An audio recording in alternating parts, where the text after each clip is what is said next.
Have you ever asked yourself, are great leaders born or made?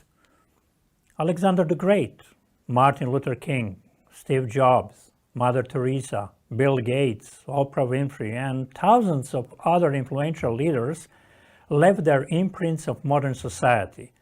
Were they born as exceptional leaders, or did they just learn the skills of great leadership? In other words, are great leaders born or made? Is it their nature or nurture that have made them great? The answer to this question is of crucial importance for your choice of any leadership course. Let's see why. Does it make sense to teach and practice leadership if leaders are born? If leaders are born, then leadership training would not make sense. You could not improve leadership ability. All what is needed to select rising leaders would be to develop psychological tests to detect who is a born leader. Is this enough in reality and everyday life? Not likely. On the other hand, if leaders are made, then we can take anyone and make a great leader out of that person.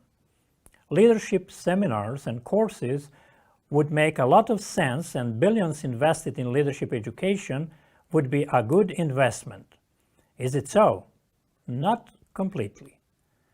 After 1 century of research, science was able to prove a grain of truth in each of the 2 statements. We have entered 21st century with an idea that there is some truth to both statements. Leaders are born and leaders are made. Nonetheless, we were not sure about the ratio of genetics to environment until the 2005, when Richard Avery, in a study, has found that about 30% of leadership is based on genetics, while 70% is dependent upon environment. Therefore, to state it simply, leaders are 30% born and 70% made. What does this mean for leadership workshops?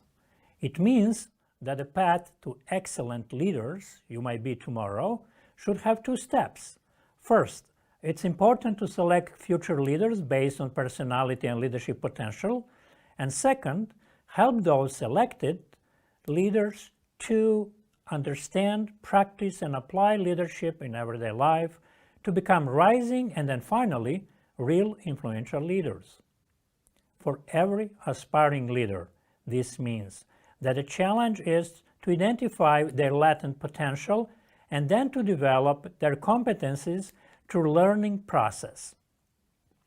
For you, as the rising leader who is taking the first step on a leadership ladder, to discover your leadership personality can be a joyful journey of self-discovery. Second step would be to learn and transform yourself. As Erica Anderson, president of Proteus International, put it, organizational change begins with leaders who walk the talk by transforming themselves.